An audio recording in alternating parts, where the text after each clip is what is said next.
Hello, writers, and welcome to the Author Burnout Coach. Together, we will dismantle the burnout culture in book publishing and reclaim our love of stories. I am your host, Isabel Sterling, and this is episode 12.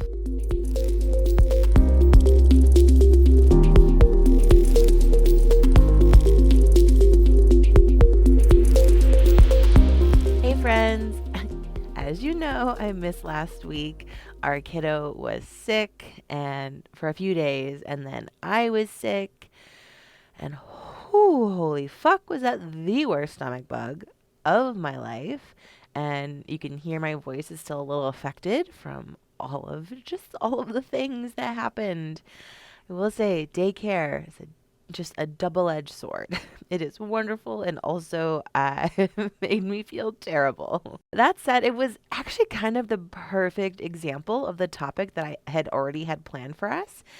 So I think it's going to end up being a great thing in the long run so that we have this lived example of why should is such an unhelpful concept and why we should, pun intended, stop using it against ourselves. So let me explain. So we have a lot of shoulds in the book world. So I should be able to write faster.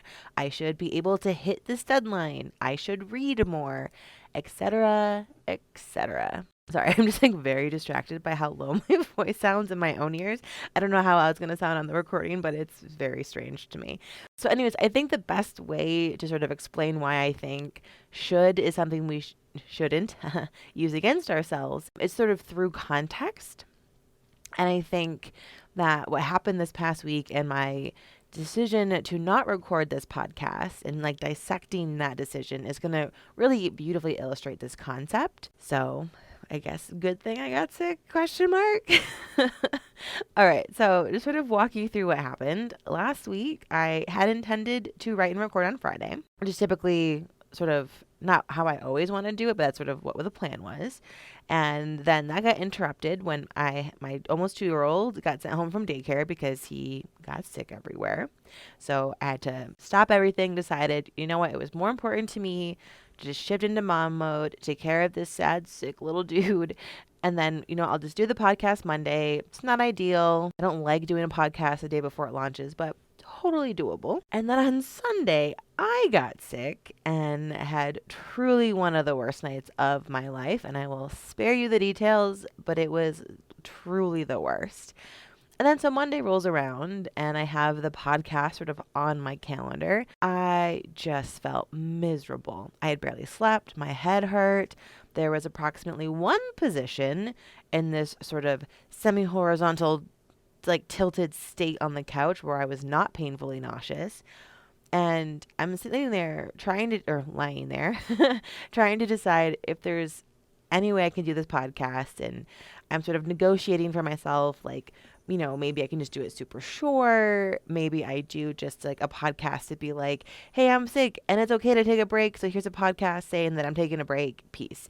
I just wanted to be able to be consistent and have a podcast out every week. And I just was thinking about how I could do that.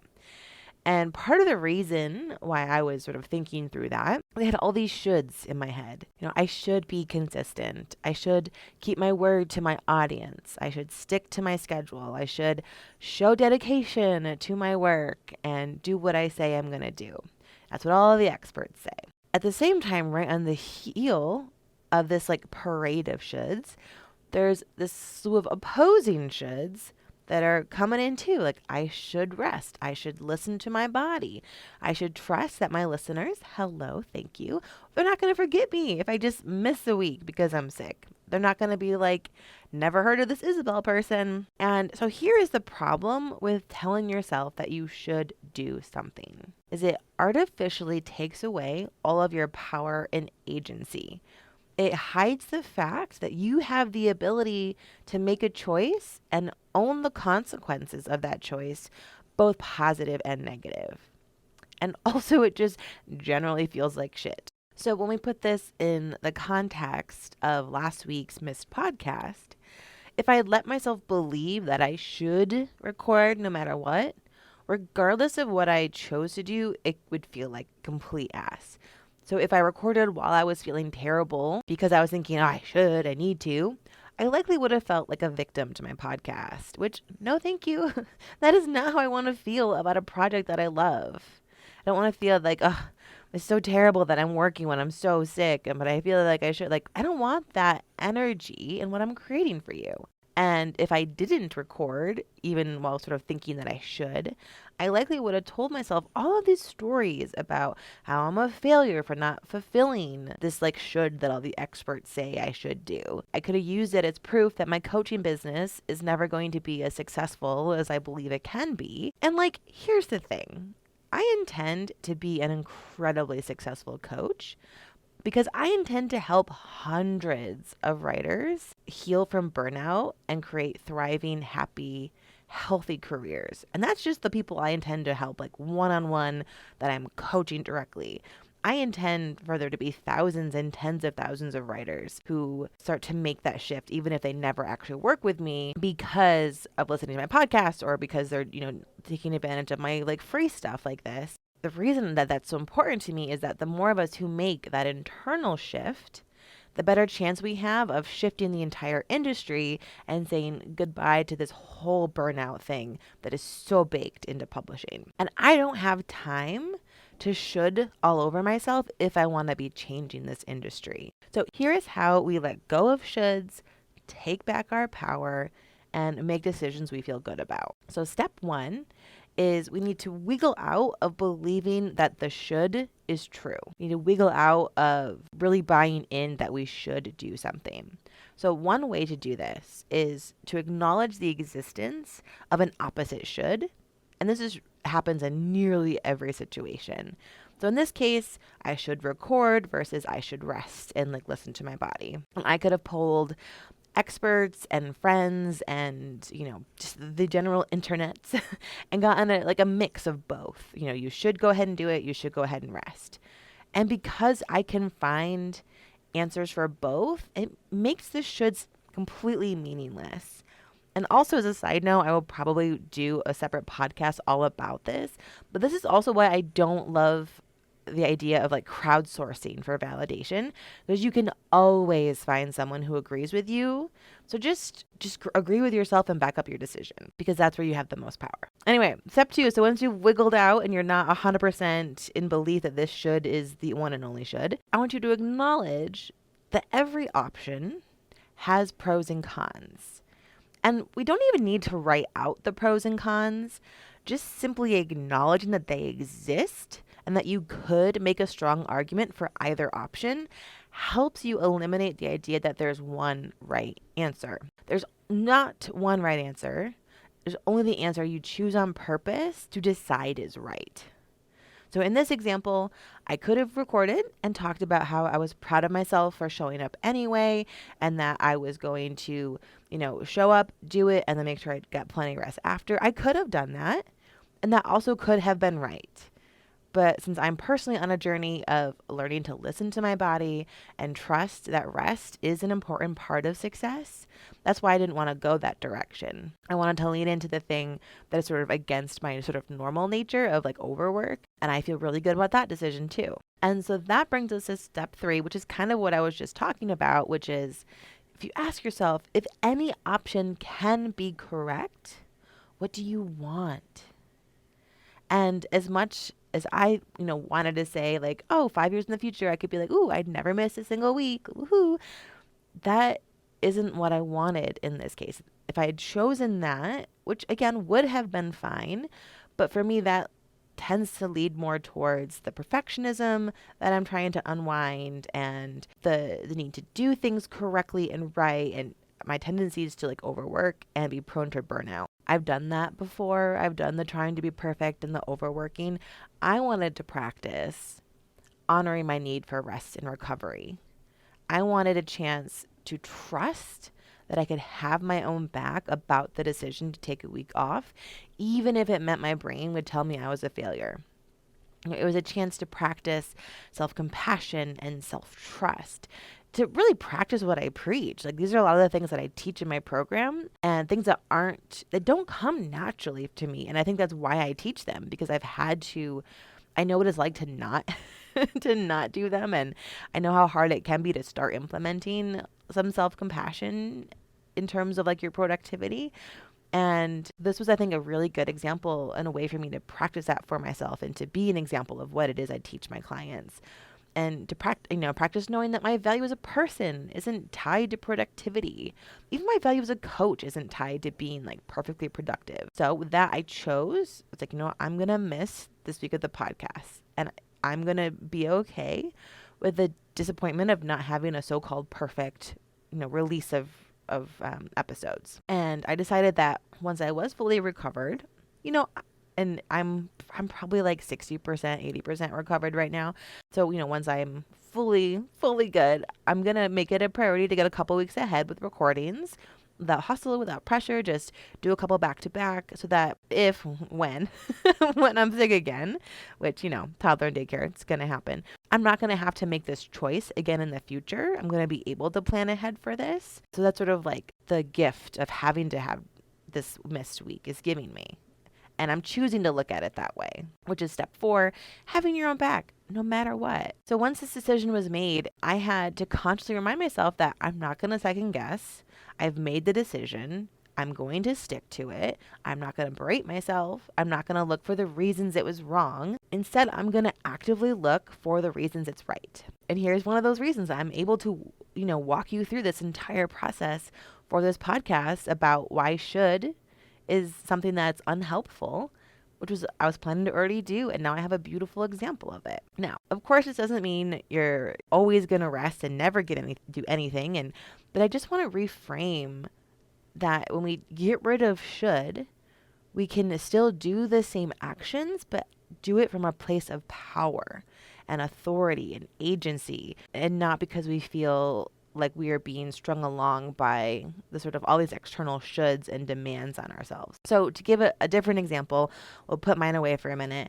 Let's say you have a full-time day job and you tend to write your books after dinner or your stories, whatever you write. And there's a day where it comes and you feel tired and you super don't want to write, but you think, I should write. A should can also sometimes be disguised as like I have to, I have to write. I want you to just take a second and think, like, how does that feel in your body? And you're like, I should write. I have to write. These often feel heavy. And if we think about the model that I discussed in episode 11, I should write goes in your thought line. And then the feeling it creates might be something like dread or obligation or annoyed or anxiety. Regardless of what it is, I should write, I have to write, typically isn't going to produce a feeling that feels amazing. And it's not going to produce your best writing experience. So instead of I should write or I have to write, which to make you feel like you're at the effect of your book or at the effect of your deadline, instead of the one with the power to make decisions about how to use your time, take it through the 4-step process. Can you find opposing shoulds to help you prove that I should write isn't inherently true? For example, a good friend might say, hey, if you're tired, you should rest and write later. So then step 2, acknowledge that there are pros and cons to both writing in that moment you're tired and choosing to wait. You might be equally frustrated during the writing process compared to the amount of frustration you get later because you didn't write and you have to sort of quote unquote make it up. The negative emotions are going to exist either way.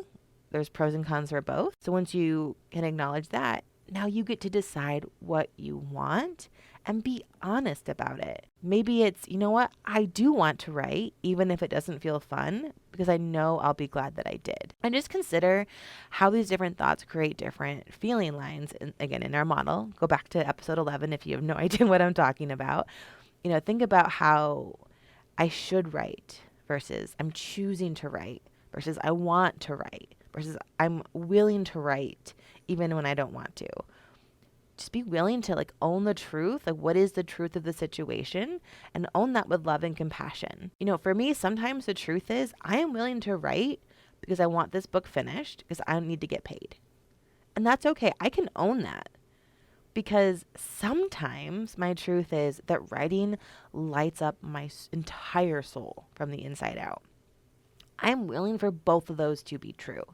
I am willing to experience the days where I'm writing because I want this book finished so that I can get paid, because that allows me, the more I show up, to make space for the days where writing just completely fills me up. What do you want? And just own it. It doesn't have to be altruistic. It doesn't have to be anything fancy. It can simply be, I want to hit my deadline, so I'm going to write today. It can be simple. So then finally, step 4, once you've made your decision, I want you to have your own back. If you decided to write and then everything comes out super shitty and you end up having to throw it away anyway, this is not the time to be like, well, I should have just gone to bed. I made a mistake. No. This is where you get a chance to still be proud of yourself for showing up and putting the words down, regardless of whether or not you kept them. And you can decide, hey, you know what? In the future, when I'm that tired, I know my brain doesn't do its best work. I'm willing to take a 20-minute nap before I try to write, or I'm willing to wait and get up early the next morning, or whatever it is. Don't make it a problem that you wrote. Own your decision and be proud of it and say, okay, what can I learn? Maybe you've learned that that's not how you want to do it in the future. So this week, my friends, my homework for you, I just want you to pay attention to every time you tell yourself that you should do something or you have to do something. They kind of are interchangeable in this context. Just notice it and then walk through these 4 steps and tell yourself the truth about what it is you want. Own your power and your agency. I'm willing to do whatever it is because I want whatever the positive reward you want or the negative consequence you want to avoid. I'm willing to rest because I want to practice rest. And I'm willing to, have to work a little bit harder later to catch up. Whatever that is. And I'm not going to get into my spiel about catching up. That's like a whole separate thing.